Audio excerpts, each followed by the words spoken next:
नमस्कार, स्वागत है आप सबका हमारे खास कार्यक्रम देश देशांतर में। मैं हूं कवीन सचान। सुप्रीम कोर्ट के जस्टिस यूयू ललित की अगुवाई वाली पीठ ने व्यवस्था दी है कि बिल्डर खरीदार एग्रीमेंट में बिल्डर का एकतरफा एग्रीमेंट मान्य नहीं है। कोर्ट के मुताबिक ये उपभोक्ता संरक्षण कानून 1986 की धारा 2R के तहत अवैध है। फ्लैट खरीदार को एकतरफा एग्रीमेंट मानने के लिए बाध्य नहीं किया जा सकता और ऐसा कॉन्ट्रैक्ट जिसे बिल्डर ने तैयार किया हो और खरीदार के पास उस पर दस्तखत करने के अलावा कोई ऑप्शन ना हो तो ऐसा कॉन्ट्रैक्ट फाइनल और बाध्यकारी नहीं हो सकता।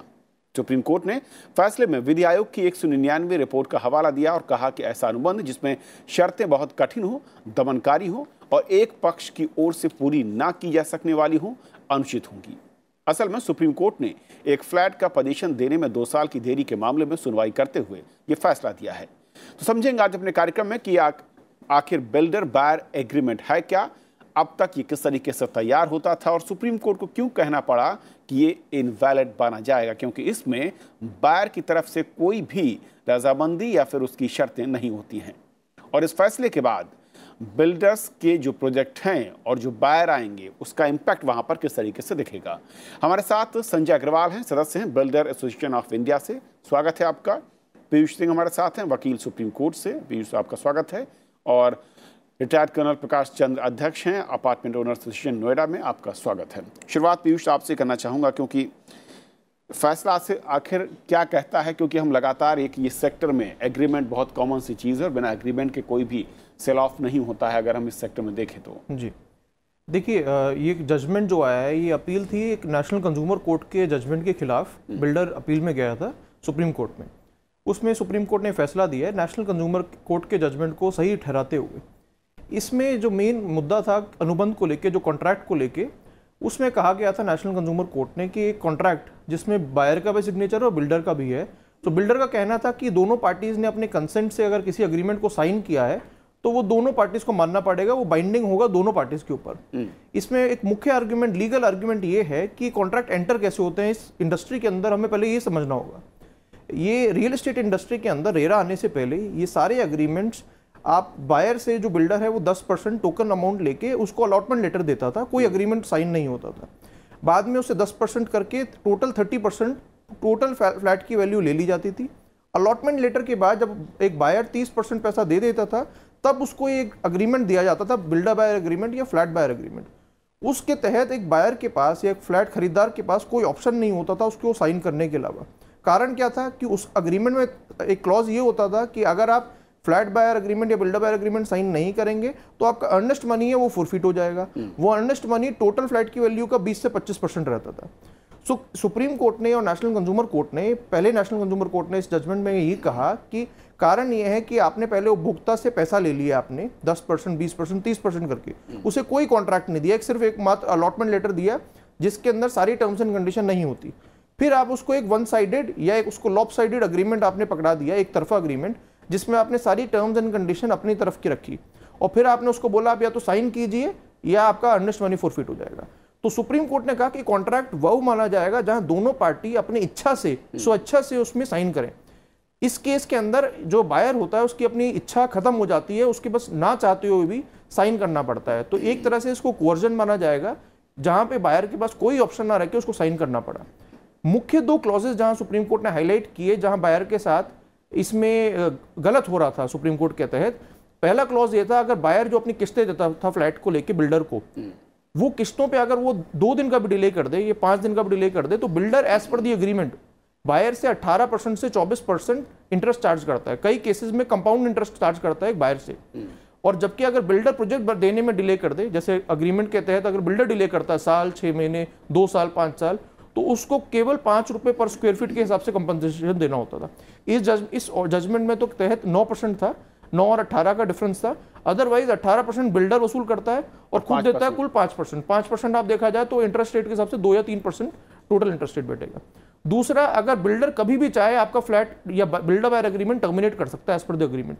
आपको 30 दिन का नोटिस देके कुछ भी कंडीशंस लगा के कि आपने पेमेंट में डिले किया, आपने कुछ कंडीशंस मुझे बताई नहीं, बिल्डर आपको नोटिस देगा और आपका फ्लैट कैंसिल कर सकता है रजिस्ट्री से पहले। लेकिन बायर के पास बिल्डर ये इस अग्रीमेंट में राइट नहीं देता कि आप उस अग्रीमेंट से एग्जिट कर सकें और अपना पैसा वापस मांग सकें। तो इस पे सुप्रीम कोर्ट ने कहा ये एक तरफा क्लॉसेज है और इनको माना नहीं जाएगा। दोनों राइट्स की जो पार्टीज के राइट्स हैं वो बराबर होने चाहिए और हम इक्विटी से चलेंगे। अगर आप 18% मांग रहे थे तो कहीं ना कहीं आपको भी 18 देना पड़ेगा। हालांकि इस जजमेंट में सुप्रीम कोर्ट ने 10.7% रेट ऑफ इंटरेस्ट जो नेशनल कंज्यूमर कोर्ट ने रेरा के हिसाब से लगाया था उसको हमें दिया है, बायर को दिया। संजय जी, क्योंकि आप बिल्डर एसोसिएशन से जुड़े हुए हैं जी, कैसे आप देखते हैं, क्योंकि ये एक बहुत ही बड़ी समस्या रही है कि जो भी कॉन्ट्रैक्ट या नियम शर्तें इसमें होती रही हैं उसमें किस तरीके के फ्लॉज, और सुप्रीम कोर्ट ने भी इसको माना है जी, कैसे इसे सुधारेंगे आप? देखिए सुप्रीम कोर्ट के पास जो केस गया वो तो खैर एक्सट्रीम ही कुछ केसेस होंगे जिसके बारे में मैं बहुत ज़्यादा चर्चा नहीं करना चाहूँगा, लेकिन बात बड़ी सीधी है कि बिल्डर बायर्स जो भी एग्रीमेंट होता है वो कम्प्लीटली वन साइडेड हो या एक तरह से कहा जाए कि बिल्डर की तरफ से कोई ज़बरदस्ती का दबाव बनाकर किया जाता है, ये कहना बहुत अनुचित होगा। आई एम वेरी सॉरी, मेरे दोस्त लोग को थोड़ा अजीब लगेगा सुनने में, क्योंकि आफ्टर ऑल बिल्डर जो है वो एक बिज़नेस कर रहा है और जब तक किसी को कोई कस्टमर को वो कन्विंस नहीं कर सकता है तब तक उसका फ्लैट नहीं बिकेंगे।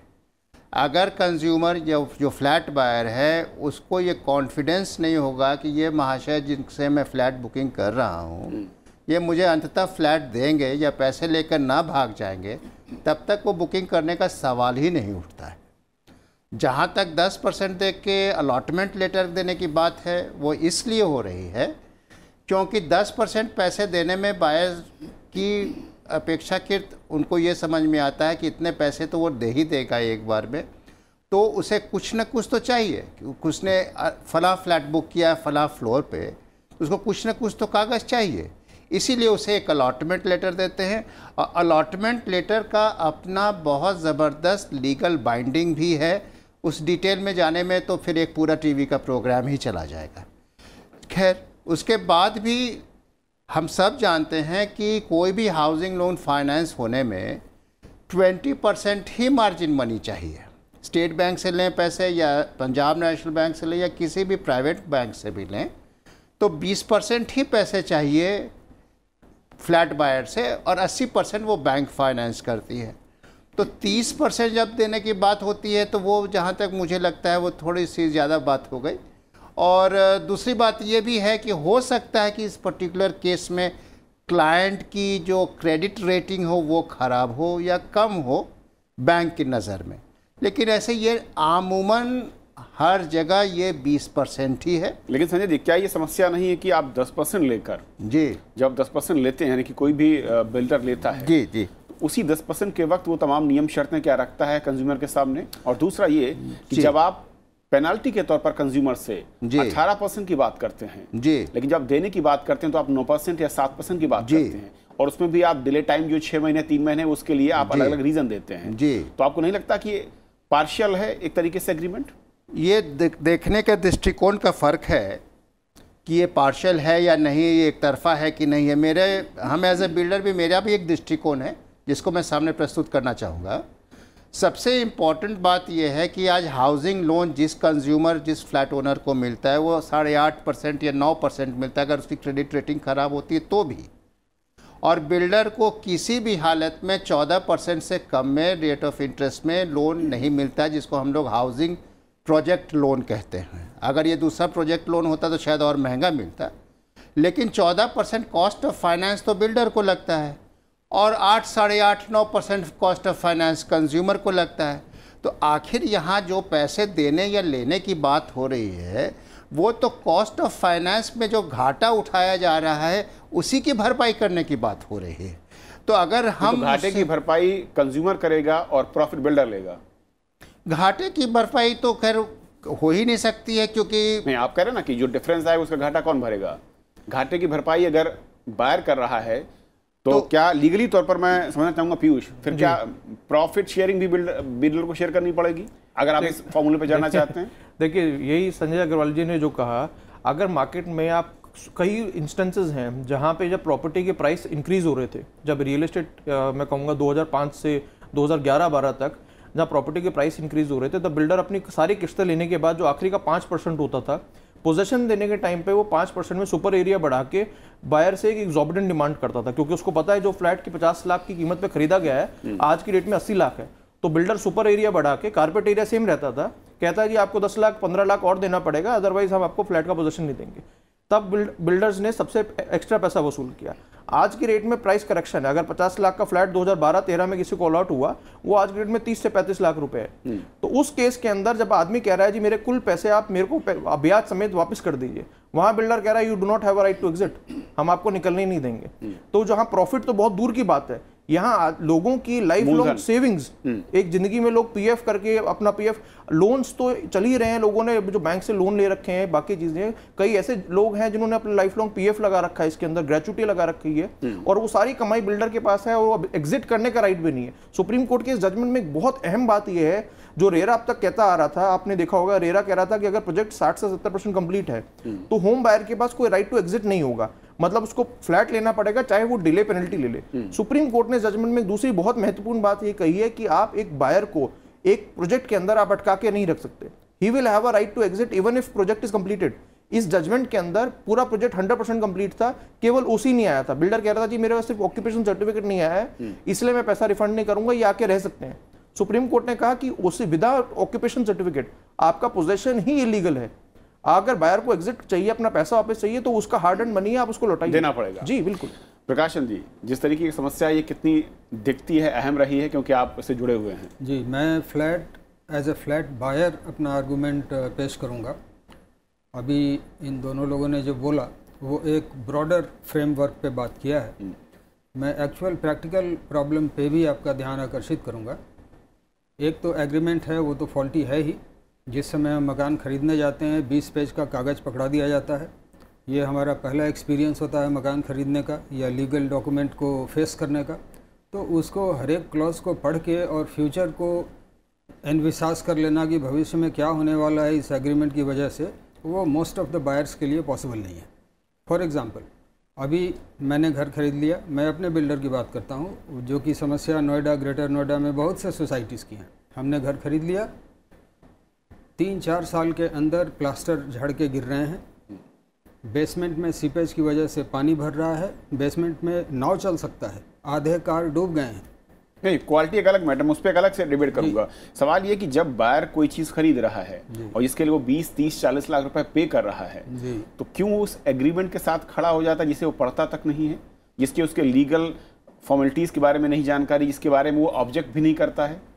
नहीं, ऑब्जेक्ट मैंने जैसे बताया आपको, एग्रीमेंट पढ़ना और उसके माइन्यूट और फाइन पॉइंट्स को समझना नॉर्मल लोगों के बस की बात नहीं है। उसमें इतने चीज़ लिखे होते हैं कि हर एक को पढ़े और उसको ट्रांसलेट करे कि इसका इम्प्लीकेशन क्या होगा, वो मोस्ट ऑफ द बायर्स के लिए वो संभव नहीं है। वो ये देखते हैं कि हाँ भाई मकान बनना शुरू हो रहा है या बिल्डर रेप्यूटेड बिल्डर है, इसने प्रोजेक्ट डिलीवर किए हैं, तो वो उस प्रोजेक्ट में जाता है, मकान को देखता है, जगह देखता है और अपना पैसा लगाता है। अब उसके बाद जो पेचीदापन शुरू होता है, अगर बिल्डर प्रोजेक्ट ही छोड़ के चला जाए, जैसे हमारे यहाँ है एसोटेक विंडसर, उसने प्रोजेक्ट ही डिजर्ट कर दिया। आम्रपाली के बारे में सब लोग जानते हैं। तो ये कोई एग्रीमेंट पढ़ के कैसे पता करेगा कि भविष्य में क्या होने वाला है? बिल्डर डिलीवर करेगा नहीं करेगा, 5-5 साल डिले चल रहा है, लोग EMI भी भर रहे हैं, किराए के मकान में भी रह रहे हैं और कुछ नहीं कर सकते क्योंकि ये एग्रीमेंट साइन कर दिया है। तो ये तो एग्रीमेंट जो है, जैसा बता रहे हैं वकील साहब, कि ये तो agreement against all norms of, क्या टॉर्ट बोलते हैं उसको, कॉन्ट्रैक्ट्स के, कंट्रैक्ट के सारे सिद्धांत के खिलाफ हैं कि एक तरफा आप, एक आदमी ने जो 5 लाख या 10 लाख या 20 लाख लगा के जो प्रोजेक्ट में घुस गया है, अब वो ऐसा फंस जाए कि वो निकल ही ना पाए और 10-10 साल तक इंतज़ार करता रहे और अंत में उसको एक ऐसा टूटा फूटा जैसा घर मिले। आप आम्रपाली में देखिए, एसोटेक विंडसर में देखिए, जहाँ की बिजली भी नहीं है और जनरेटर पे ही सब कुछ चल रहा है, पानी का कनेक्शन नहीं आया है, बिल्डर ने छोड़ दिया उस प्रोजेक्ट को और लोग उसमें समहाउ रह रहे हैं without occupation certificate, without completion certificate. Sanjay ji, जो कि अब सुप्रीम कोर्ट का जब ये फैसला है तो जाहिर है कि इसके बाद एग्रीमेंट जो रूल्स हैं या फिर जो एग्रीमेंट का तरीका है, जो एग्रीमेंट की नियम शर्तें वो बदलनी पड़ेंगी जी। क्या बिल्डर इसके लिए तैयार होंगे और क्या मुश्किलें आपको लगता है कि अगर उसे आप इम्प्लीमेंट करना चाहें तो हो सकती हैं या होंगी? देखिए, जहाँ तक नियम शर्तों को चेंज करने की बात है बिल्डर बायर्स एग्रीमेंट में, तो खैर ये कहना बिल्कुल ही गलत होगा कि कंज्यूमर बिल्कुल ही कुछ नहीं जानता है और कोई दबाव डाल के उस पर साइन कराया जाता है बिल्डर बायर्स एग्रीमेंट, बिल्कुल ऐसी बात नहीं है। वो चाहें तो जिस एग्रीमेंट को चाहें उसको वो डिलीट करा सकते हैं, और अगर उनको वो नहीं पसंद आते हैं तो वो वहाँ से उठकर जा सकते हैं, वो हमारे यहाँ फ्लैट ना लें। इतना तो हर व्यापार में होता है, डिमांड एंड सेल में। जहाँ तक सवाल है कि और कुछ उसमें तब्दीलियाँ करने की ज़रूरत है, तो रेरा ने काफ़ी तब्दीलियाँ करवाई हैं बिल्डर्स बायर्स एग्रीमेंट में, जिसमें वो ज़्यादा प्रो बायर्स हो गए हैं। आज के माहौल में बिल्डर एक अजीब सा अलग एक तबका खड़ा होता हुआ दिख रहा है, और बाकी दुनिया एक तरफ खड़ी होती दिख रही है। बिल्डर के साथ क्या समस्याएं आ रही हैं, किसी को उसमें देखने की ज़रूरत नहीं महसूस हो रही है कि आखिर ये डिले हो क्यों रहा है। आखिर कहीं न कहीं तो कुछ प्रॉब्लम है जिसके कारण ये समय डिले हो रहा है। साहब ने ही खुद कहा कि रेप्यूटेड बिल्डर, किसी आदमी को तगमा लगना कि वो रेप्यूटेड है, उसके लिए उसको परफॉर्म करना पड़ेगा, उसका ट्रैक रिकॉर्ड अच्छा होगा तभी वो रेप्यूटेड होगा या रेप्यूटेड कहलाएगा। आज गवर्नमेंट के तरफ से ही इतनी डीलेज आ रही हैं। कभी तो एनजीटी बीच में आ जाता है कि भाई काम रोक दीजिए, आप डस्ट बहुत उड़ाते हैं, ठीक है साहब। कभी पोल्यूशन बोर्ड का कहना है कि ये कंप्लायंस नहीं है, तो ठीक है साहब।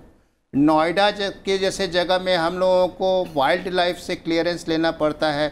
नोएडा में भी वाइल्ड लाइफ का क्लियरेंस कहाँ तक वाजिब है मुझे नहीं मालूम, हम लोग को लेना पड़ता है। हर चीज़ में ऑक्यूपेशन सर्टिफिकेट में भी जितने सारे एनओसीज लगते हैं, आप एक तरह से समझ लीजिए पूरा उत्तर प्रदेश आदमी घूम जाता है तो भी उसके पास सब एनओसीज जमा नहीं होते हैं, तब कहीं जाकर ऑक्यूपेशन सर्टिफिकेट मिलता है। And that is the final certificate granted by the government. Supreme court ने जो अभी कह दिया कि लास्ट में भी एग्जिट करने को तैयार है, ठीक है एग्जिट कीजिए, तो पैसे कहाँ से लौटेंगे? बिल्डर के पास कोई अनंत काल के तो पैसे हैं नहीं, जो पैसे हैं उसने लगाए हैं, या अगली ज़्यादा से ज़्यादा ये हो गया होगा कि एक और प्रोजेक्ट ले लिया गया होगा। लेकिन ये कहना कि आप पैसे तुरंत लौटा दीजिए, तो इसमें तो हरदम कस्टमर बोलेगा ठीक है आज 50 लाख का फ्लैट ले लेते हैं, कल 30 लाख का होगा तो वापस मांग लेंगे पैसे, तो बिल्डर 50 लाख रुपए भी देगा और साथ में इंटरेस्ट और अलग से दे देगा। तो इस तरह से तो ये व्यापार ही कोलैप्स कर जाएगा, चलेगा ही नहीं। पीयूष जी, जो समस्या बता रहे हैं बिल्डर्स की वाकई कितनी जेन्युइन दिखती है, कितनी स्वाभाविक है जी, और तरीका क्या है इसे इम्प्लीमेंट करने का जो सुप्रीम कोर्ट ने कहा है? देखिए सुप्रीम कोर्ट ने जो कहा है उसको इम्प्लीमेंट करना काफ़ी आसान रहेगा, क्योंकि वो ऑलरेडी रेरा के अंदर कवर्ड है। जब से रेरा 2016 से इम्प्लीमेंट हुआ है, उसके जब रेरा के रूल्स, हर स्टेट ने अपने अपने रूल्स अलग अलग बनाए हैं, क्योंकि स्टेट वाइज इंप्लीमेंट होना था रेरा को।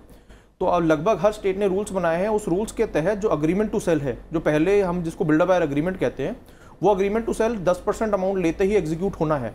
और हर स्टेट ने वो एक ड्राफ्ट अग्रीमेंट टू सेल बनाया है जो बहुत बैलेंस्ड अग्रीमेंट है। ये दिक्कत जो आ रही है पुराने 2016 से पहले के सारे प्रोजेक्ट्स में आ रही है, 2005, 7, 8, 11, 12 की बुकिंग्स में या 2016 तक की बुकिंग्स में, जहां पे प्रोजेक्ट आज तक डिलीवर नहीं हुए हैं। अब 2016 के बाद तो मेरे ख्याल से ये जब अग्रीमेंट टू सेल जो हर स्टेट बना के दे रहा है ड्राफ्ट अग्रीमेंट टू सेल, वो बिल्डर को भी इम्प्लीमेंट करना पड़ेगा। बिल्डर उसमें ज़्यादा चेंज नहीं कर सकता, और बायर के लिए भी बहुत बैलेंस्ड अग्रीमेंट है वो।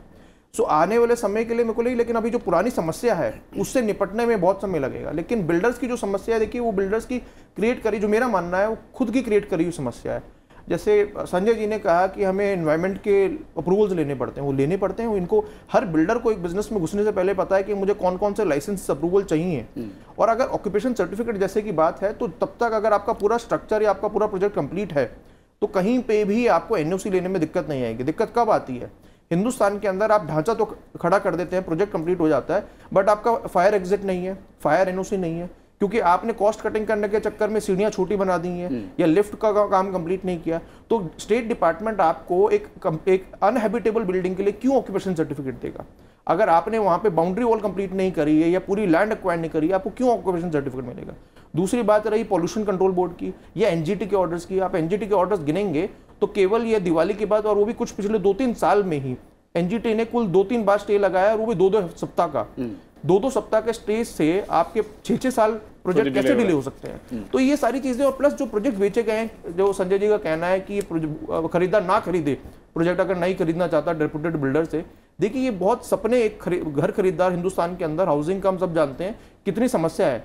जो एक फर्स्ट टाइम होम बायर को एक ब्रोशर दिखा के सपने बेचे गए थे, सब हवा में उसको हवाई दिखाया गया, ये प्रोजेक्ट बनेगा, स्विमिंग पूल बनेगा, यहाँ ऐसा जिम्नेजियम होगा, क्लब हाउस होगा, और ये चीज़ें बनेंगी, पार्क होगा, जॉगिंग ट्रैक होगा, वो सारे सपने एक ब्रोशर में बेचे जाते थे, कोई लीगल बाइंडिंग नहीं होता था, और ब्रोशर नोएडा से ले तक आपके गाजियाबाद या गुड़गांव के द्वारका एक्सप्रेसवे पे लोग लाइन पे खड़े होकर उन ब्रोशर को बेच रहे होते। तो ये समस्या क्रिएट की गई है ग्रीड ऑफ द सेक्टर देखा जाए तो।